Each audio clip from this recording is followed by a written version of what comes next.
All right, guys, good evening. This is your Italian Renaissance lecture notes. I'm going to start trying to record some of our notes through videos that you can watch at home, just to free up a little bit of time for us in class to do more engaging activities. So have out your Italian Renaissance note sheet. We're going to move through some of these slides right now. So the Italian Renaissance, fitting it into our timeline. Right, we're just finishing the Middle Ages. We have 1500s here. We did our projects on our medieval leaders. The rise of kingdoms. We see the modern day borderlines begin. If we're looking at a modern Europe, a map of modern Europe, right? We start to see some of those political boundaries begin during the Middle Ages. We're going to kind of shift focus to a particular country during the Renaissance, at least at first, in the 1300s, and the Italian peninsula is really going to be our focus for the next few days. Now, the word Renaissance means rebirth. And what is it a rebirth to? Well, it's a rebirth to ancient Greece and Rome. So a lot of the ideals, a lot of the art, a lot of the philosophy that we're going to look at is a rebirth to ancient Greece and ancient Rome, which we took some notes on at the beginning of the year. Just to look ahead, into the 1500s, we're going to talk about the Protestant Reformation. Eventually we'll get to the Age of Exploration and revolutions with the American and the French. We'll talk about nationalism and eventually really democracy. So it really starts to speed up, as we get into the 14, 15, 1600s. And again, this is only Europe. So we're focusing on Europe. When we talk about the other areas of the world, we'll have a separate timeline. But this is how European, Western civilizations, as it's called, lays out their timeline. So Italy, why Italy? So real estate agents will always tell you the three most important things in real estate are location, location, and location. And that's really what Italy is. Now, if we look at a map of modern day Europe, the Italian peninsula sits in the middle of the Mediterranean Sea. Now, if we think back to our Roman Empire days with trade, if we think back to the Crusades, a lot of people and trade routes run through Italy, or at least around it. So that's the number one reason. It's a center for trade, bringing back new wealth, new goods, new ideas, and not just from the Crusades, but really all over the late Middle Ages. It's also going to be a refuge for scholars and intellects. And the reason for this is because Italy is really the center of the Roman Empire. Right? If we look at the capital city of Rome, Rome is a bustling city during the 1st, 2nd, and 3rd centuries, right? Before we start to see the decline of the Western Roman Empire. And those scholars, who some have left Rome, spread out around Europe, are really coming back because the Middle Ages, the kingdoms during the Middle Ages are doing a lot better. And so once, a great academic city is now returning, those scholars are coming back. And a lot of them actually go to Constantinople, the Eastern Roman capital in the Byzantine Empire. But we'll talk about this a little bit later. In 1453, the Byzantine Empire falls. And a lot of those individuals, a lot of those scholars are going to head back to Rome because it's being restored. Last reason why Italy, our powerful city-states. Now, a city-state, the definition is here, are small independent territories with separate political rule. Now, very similar to how we have our kingdoms in Western Europe, in Central Europe, kingdoms like the Franks and the Visigoths and the Lombards and the Saxons and the Normans, right? All of those city, territories or kingdoms we talked about, and they start to form. The Franks becomes, the modern day country of France, and Germany starts to form with the Holy Roman Empire, and England starts to form. Very similar setup, but smaller scale in Italy at this point. So we have these kind of smaller competing, what we call city-states. They compete with trade, with the economy. Some of them are going to be fighting wars against each other. And these city-states are going to control the banking, the shipping, and the trade within themselves and with one another. And some of these city-states are really just cities now in Italy. Florence, Venice, Milan, Rome, among a few of these powerful city-states. And these different city-states are going to have different rulers who are going to really support the ideas of the Renaissance. So the birthplace of the Renaissance, we're looking at the Italian peninsula, and this is a map in the 14th century, maybe 15th century of Italy. And Florence is really the birthplace if we look at the city-state of Florence, which sits here in the orange, about the center, a little bit northern of the center of the Italian peninsula, just above the Papal Estates here, which was donated actually by Pepin the Short, who some of us did some research on. And he owns a lot of land. So if we really look, the Papal Estates himself, Rome is the capital city here. He has his own, almost kingdom, right? So he goes from being a religious leader to now really a political one. Now, if we look at Florence, the Medici family is really the ruling class, wealthy family in Florence at this time. And they control the politics and the economy of Rome. Right? They have a lot of money. And one thing that they do is they encourage the arts, sciences, and literature, and really just the academics, right, the liberal arts, through what's called patronage. And patronage is just this financial support. So this idea of commissioning artwork, supporting the building of libraries and things like that to really help Italy kind of get out of the Dark Ages, right? Have these ideas, this rebirth to Roman and Greek philosophy and literature. And the Medici family is really going to be the backbone behind those ideals. And again, this is so we have Milan, Venice, the Kingdom of Naples, right? So Italy itself, we imagine as really a unified peninsula at this point. I'm sorry, at modern day. But the Italian flag doesn't really come into being until way later, right?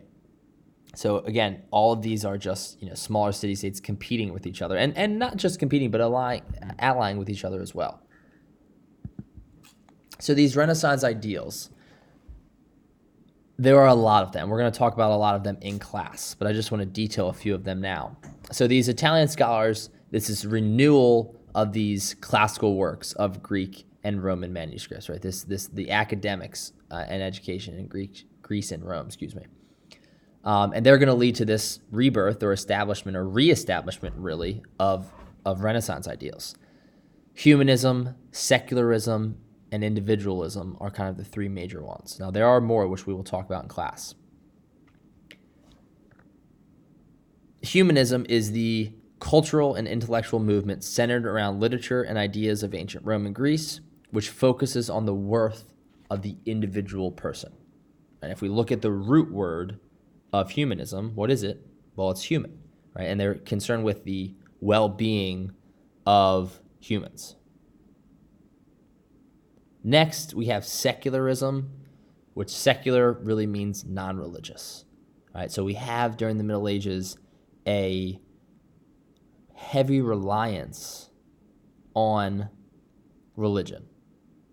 And during the Renaissance, we start really to get away from those ideas, and we start to shift, Italian scholars start to shift away from those away from those religious ideas. And we see that with our shift in philosophy from early to late Middle Ages, which we talked about.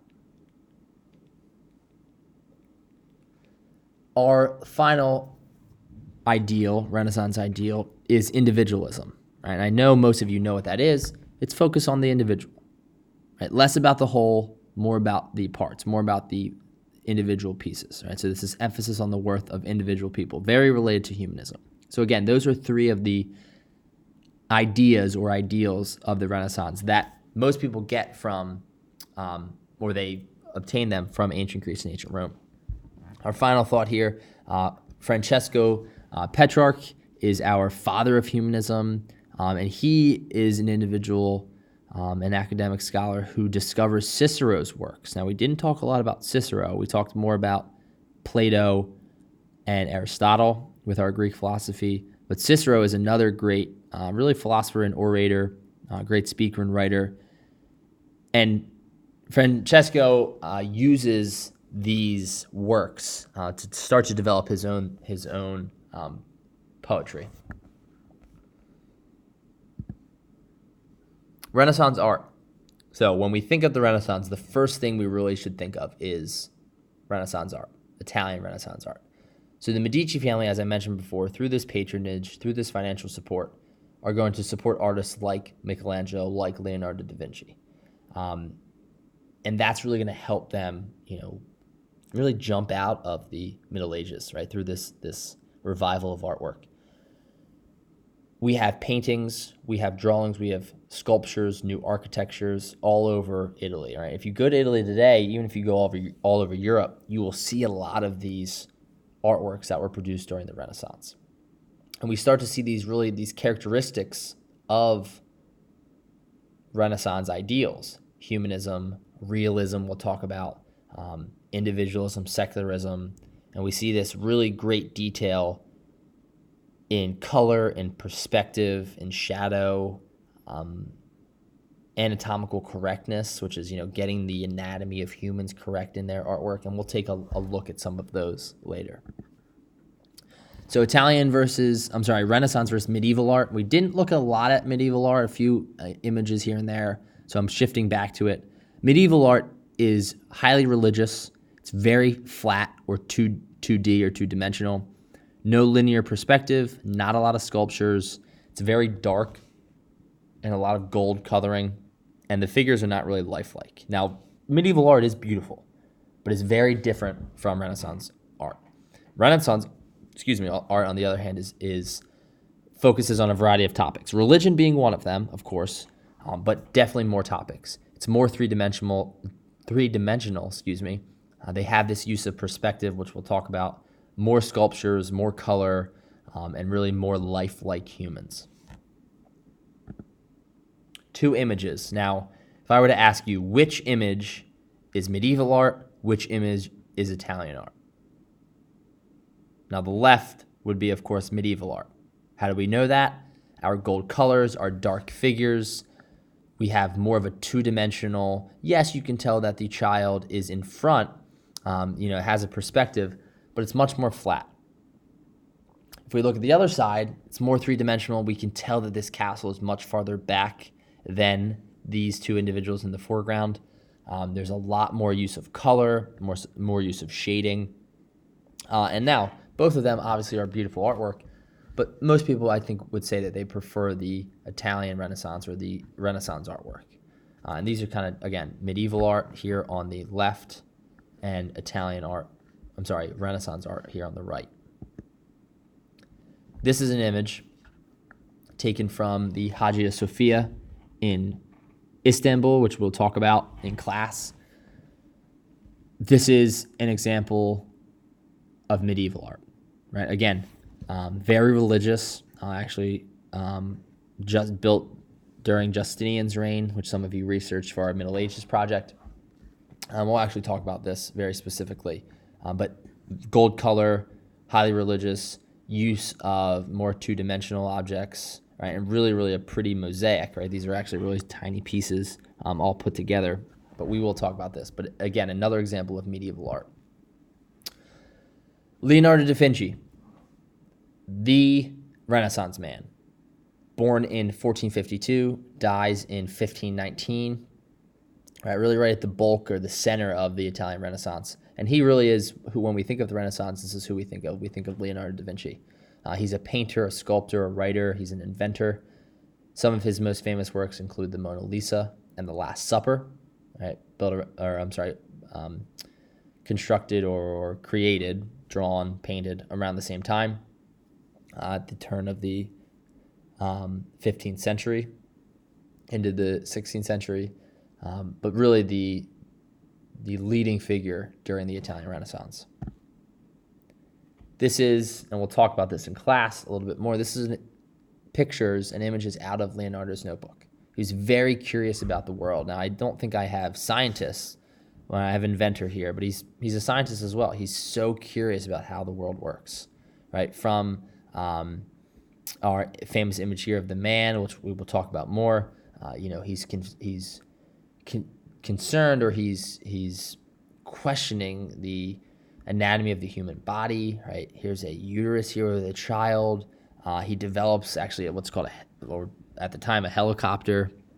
He develops all these great things, and his notebook really gives us insight onto how he thought and how his mind,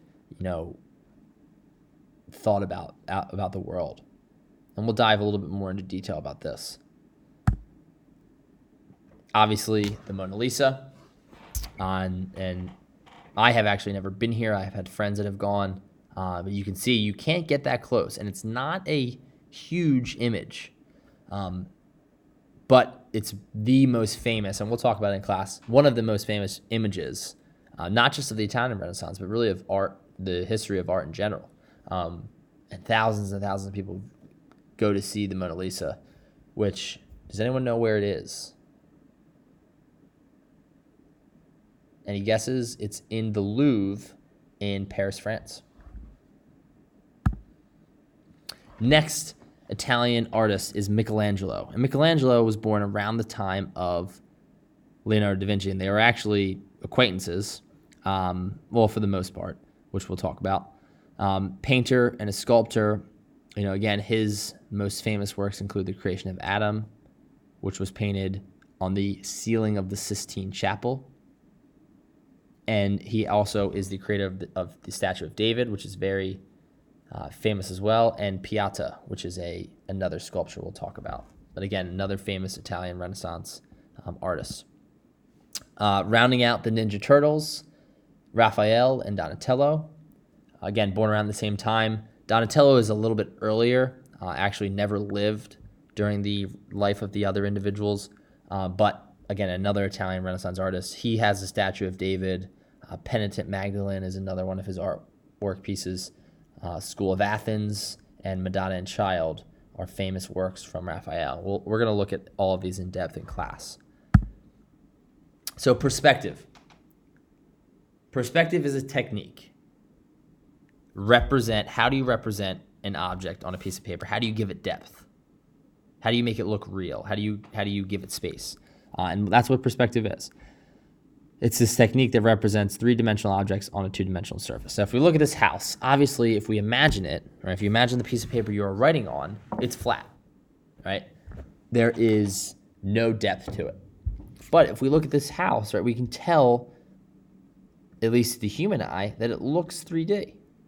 Right? This porch here in the center is closer to us than, let's say, the window or the chimney or the roof. And we can tell, or we hope to understand, that there is a whole other side to this house, right, based on how he drew it, right, based on shading, based on positioning, right, where our eyes look, and it creates this sense of depth and space on a flat surface. Right? And Italian Renaissance artwork uses perspective heavily.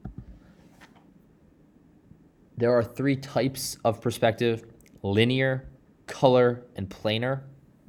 Linear is a vanishing point. So here, this image here, bottom left, again, it represents a three-dimensional object on a two-dimensional surface.